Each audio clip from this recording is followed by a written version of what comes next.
You look like trash, Stephanie sneered, physically blocking the gala entrance with her silver gown. Get your filthy boots off my marble. Deliveries are in the alley. She flicked her hand at me like I was a stray dog. Terrified my safety vest would offend her wealthy investors. Leave, she hissed. Before you stain the carpet. She thought she was kicking out a dirty laborer. She didn't realize she was spitting in the face of the woman who held the lien on her entire estate. And I was about to turn the lights out on her party permanently. Before I tell you exactly how I destroyed her ego in front of the entire city's elite. Drop a comment and let me know where you're listening from and what time it is for you right now. I'd love to know who's part of our community. I didn't cry. I didn't storm off in a huff. I walked back to my truck with the measured pace of a woman checking a foundation for cracks. My truck wasn't a shiny suburban accessory. It was a heavy-duty 3/4-ton diesel with toolboxes welded to the bed and scratches along the fenders from real work. I climbed into the cab, the smell of sawdust and hydraulic fluid greeting me like an old friend. I sat there for a moment, watching the valet park, a pristine luxury sedan next to a fountain I knew for a fact was leaking into the basement.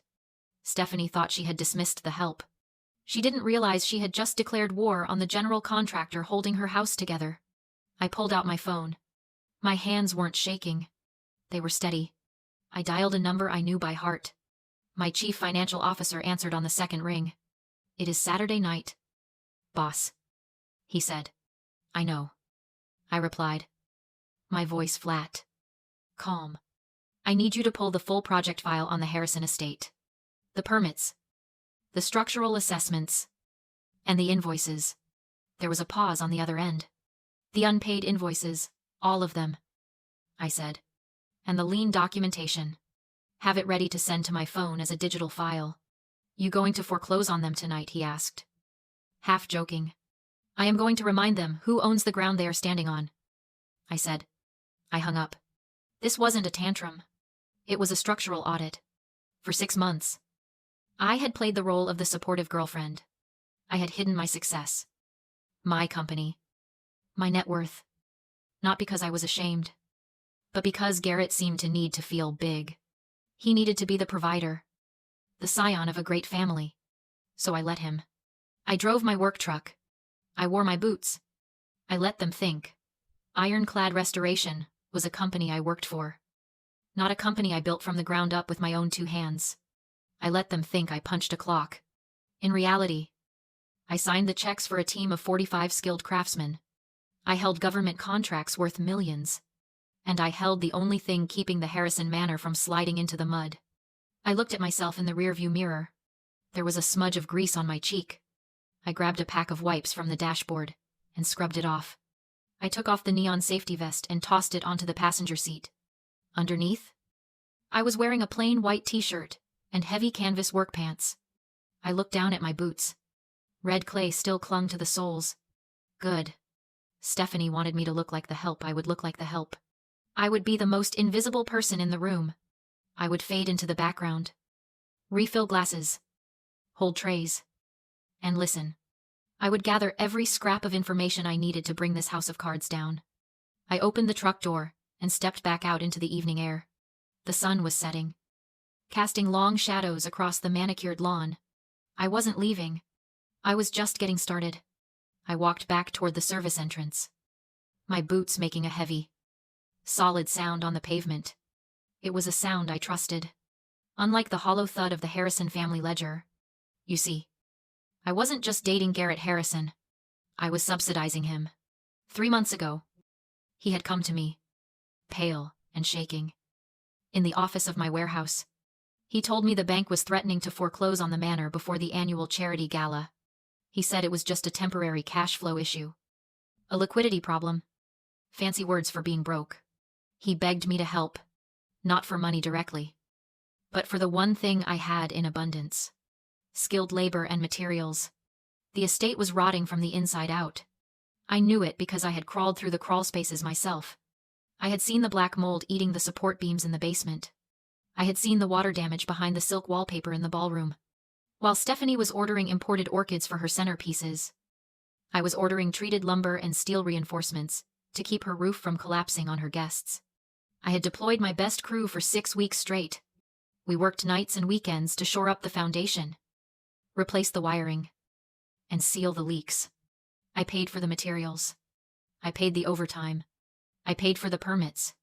In total, I had poured $150,000 of my own profit into a house that wasn't even mine. And I did it quietly.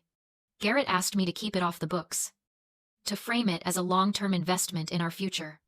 He said his mother couldn't know how bad things really were. She would die of shame, he said. So I let them believe the fairy tale. I let them believe the house stood tall because of their legacy, their name, their sheer force of will. But a name doesn't hold up a roof. Physics does. Steel and concrete do. And that is the tragedy of people like the Harrisons. They live their entire lives in the penthouse, worshipping the view, polishing the glass, completely forgetting that they are being held up by the dark, dirty, unseen things in the basement. I stopped at the service door and looked at my hands. They were rough, calloused. There was dirt under my fingernails that no amount of scrubbing would ever fully remove. Stephanie looked at these hands and saw failure. She saw a lack of breeding. But I looked at them and saw the only thing in this world that was real. There is a specific kind of blindness that afflicts the wealthy who have never had to build anything themselves. They think the world just exists for them. They think water comes from a tap and light comes from a switch.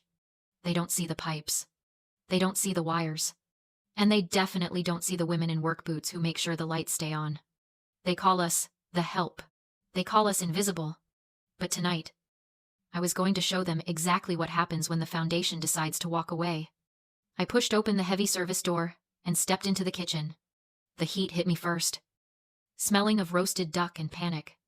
It was time to go to work. I stepped out of the kitchen and into the ballroom. The transition was jarring. 1 minute, I was surrounded by stainless steel and shouting chefs. The next, I was submerged in a sea of silk, velvet, and the low, polite hum of the wealthy lying to one another. I stayed near the wall, wiping my hands on my pants, scanning the room for Garrett. I found him near the orchestra pit, looking pale and sweating through his tuxedo. He wasn't looking for me with worry. He was scanning the room with dread.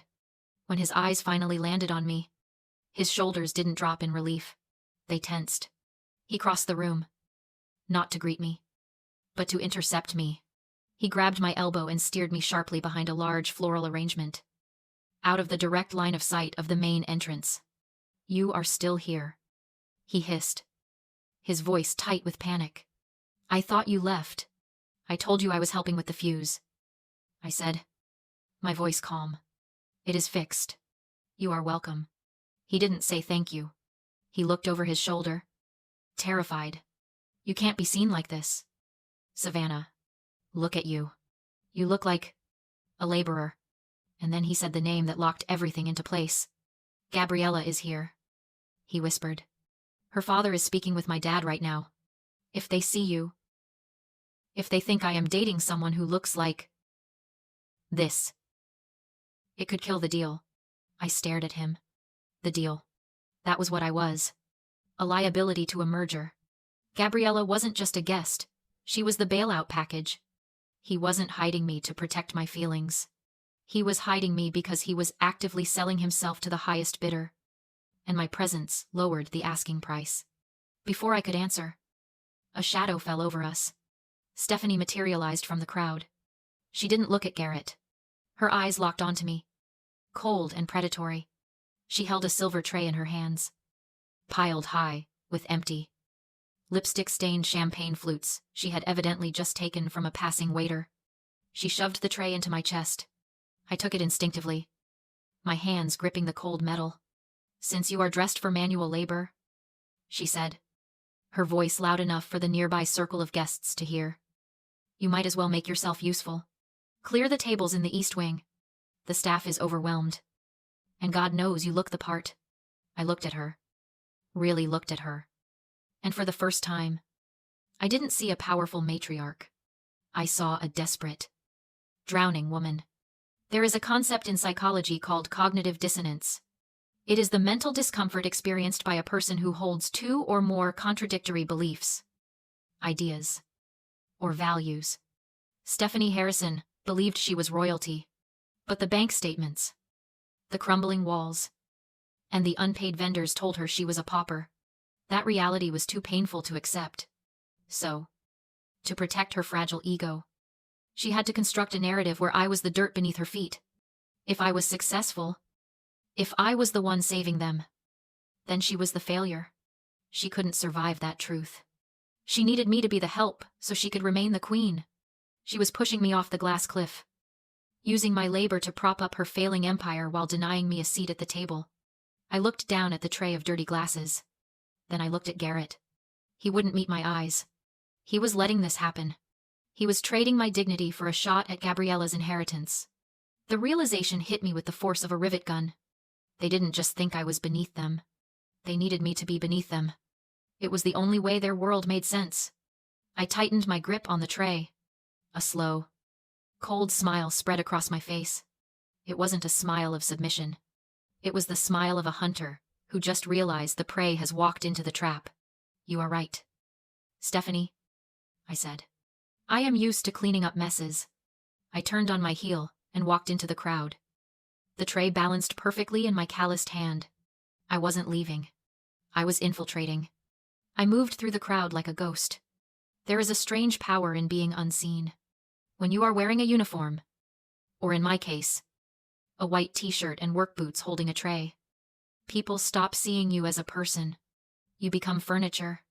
You become background noise. And because they don't see you, they don't lower their voices when you are near.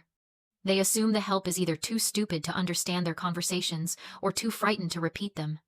It was a fatal miscalculation. I wasn't submitting to Stephanie. I was executing a tactical maneuver. History calls it the Trojan horse strategy. The Greeks didn't conquer Troy by banging on the gates and demanding entry. They waited until they were invited inside, disguised as a gift. Harmless and silent. I was inside the fortress now. I cleared empty glasses from the tables near the investors, moving closer to the center of the room where Stephanie and Garrett were holding court with Gabriella and her father, a man who looked like he depreciated assets for sport. I hovered near a marble pillar, wiping down a perfectly clean table, my ears tuned to their frequency. Stephanie was in her element, gesturing grandly at the ballroom ceiling. As you can see, she purred, the estate is in pristine condition. We have spared no expense on the maintenance. The historic integrity is flawless. I almost laughed out loud. Flawless. Just 6 weeks ago, that ceiling was sagging 3 inches in the center because of a rotted support beam I had personally reinforced with steel plating. I kept wiping the table, inching closer. And the financials? Gabriella's father asked, his voice gravelly and skeptical. I understand there were some liquidity concerns last quarter. Garrett stepped in, his voice smooth, practiced. He was selling the only asset he had left, his ability to lie. Oh, those were just rumors, he said, flashing a charming smile at Gabriella. We had some capital tied up in the renovation, but that is all paid for now. The contractors have been settled in full. We own this improvements free and clear. The foundation is solid rock. Sir, a clean slate for our merger. Settled in full. Solid rock. The lies hung in the air, heavy and suffocating. They weren't just exaggerating, they were committing fraud. They were soliciting a multi-million-dollar investment based on the work I had done. Work they had never paid for. Work they were now claiming as their own equity. I looked at Garrett. Really looked at him. He wasn't just weak. He was a thief. He was stealing my labor, my sweat, my money, and packaging it as a dowry for his new bride. I had heard enough. I set the tray aside, pulled out my phone, and opened my lawyer's message thread. My thumb hovered. Once I sent this, there was no going back, no more anonymity, no more playing the supportive girlfriend. I typed 3 words, execute the lien. I hit send. The message was instantly time-stamped and distributed to the county clerk, the Harrison's attorney, and every investor in the room. Using the guest list I had quietly copied weeks earlier, the Trojan horse was open. I picked up the tray again. I wanted to be present when the cracks started to show. As the orchestra fell silent and the lights dimmed, Stephanie Harrison took the stage, smiling as she spoke about legacy, and the unshakable foundation of her family estate. I wasn't watching her. My phone vibrated. A message from my lawyer. Not lien confirmation, a PDF titled 1974, Ground Lease Agreement. I opened it. The signature at the bottom was my grandfather's. It wasn't a deed. It was a 99-year ground lease. My grandfather had never sold the land, he had leased it. The Harrisons owned the house. My family owned the ground beneath it. Then I saw Clause 4B, failure to maintain structural integrity triggered immediate forfeiture. The foundation damage I had just repaired meant they'd breached the lease months ago. Stephanie was still talking about strength. In reality, she was committing fraud, raising millions on property she no longer controlled. The realization hit hard. I didn't just hold a lien. I held the property. I wasn't the help. I was the landlord. When Stephanie invited the investors on stage, I stepped forward. My boots cut through the applause. I walked straight to the podium, unplugged their slideshow, and connected my phone. The screen behind us filled with the lease agreement. I am not the help, I said into the microphone. And I am not the girlfriend. My name is Savannah Ironwood. 6 weeks ago, when the Harrisons violated this lease, ownership reverted to my family. The room gasped. I pointed to the clause. You are being sold equity in a property these people do not own. Stephanie screamed. Investors didn't argue, they left. Within minutes, the room was empty. Stephanie stared at me, shaking. You ruined everything. You gave me a tray, I said calmly, and tried to build a future on an unpaid foundation. I unplugged my phone. You have 24 hours to vacate. I dropped the microphone. It hit the floor like a gavel.